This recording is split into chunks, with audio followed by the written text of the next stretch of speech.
Pradan was a response to some of the issues that the civil society in general faced at that point of time. That is the availability of high quality, motivated and well qualified professionals in the sector. So the name of Pradan itself, Professional Assistants for Development Action. The founding belief was that such people who have had the benefit of high education from some of the best universities, and they needed to work at the cutting edge, at the grassroots, with the poorest people to solve the most important problems the country face, which is poverty.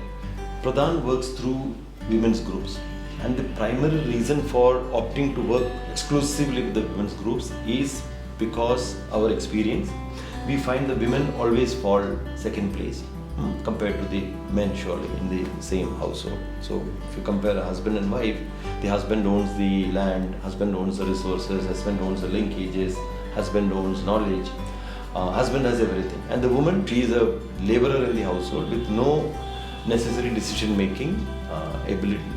So that is our operation. We work with the self-help groups of women, and with these women, they have daily sittings and meetings and training programs and some of the other interaction with these communities. That is how the team operates, and that is we call it as direct action teams. Now these teams work together across Pradan. We have about 65 teams today.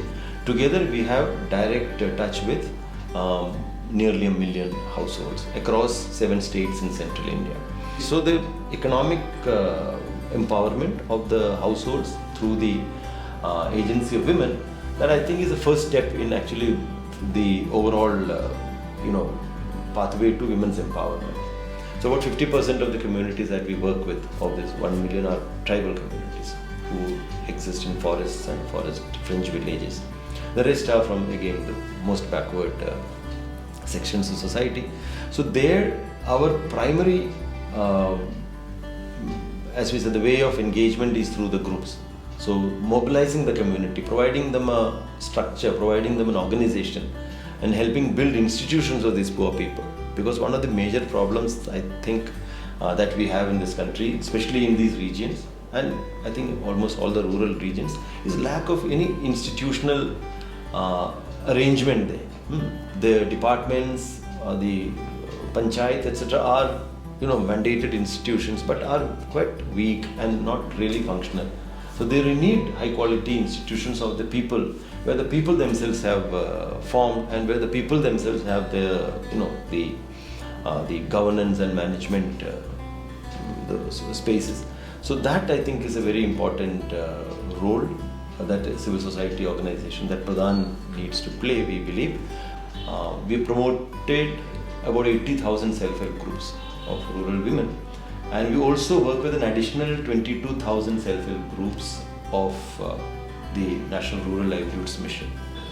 We work in about 9,000 villages today across the 7 states in central India. So Pradan's overall outreach is with about 19 lakh rural households, out of which about 9 lakh households are part of our direct outreach, and about 10 lakhs we are working through partners.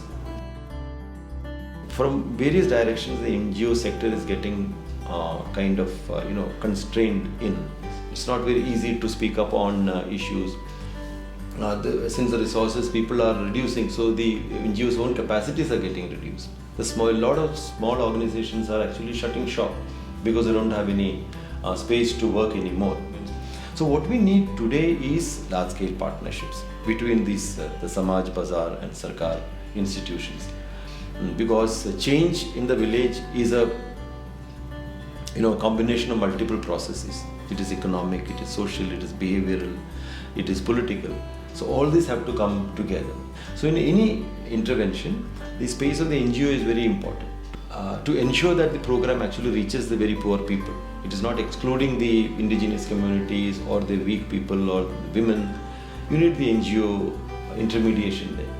So therefore there is a very important role the civil society plays in implementing programs. In the India of my dreams, I would look for far more equality that we are seeing today. The inequalities in terms of even class, in economic, in disparities. Today, in fact, give a couple of more years to the way we are going today, India will have the richest person in the world as well as the poorest person in the world. That is the tragedy, or that is the travesty that we are in today. How do we bring in far more equality? And equality in terms of economic disparities, equality in terms of gender. Again, come a crisis like a COVID, you find number of women who lost their jobs or opportunities are far higher than the men. In my India, I think there will be far more equality between men and women. That's most important. I think every Indian, irrespective of caste, class, gender, religion, leads a life of dignity.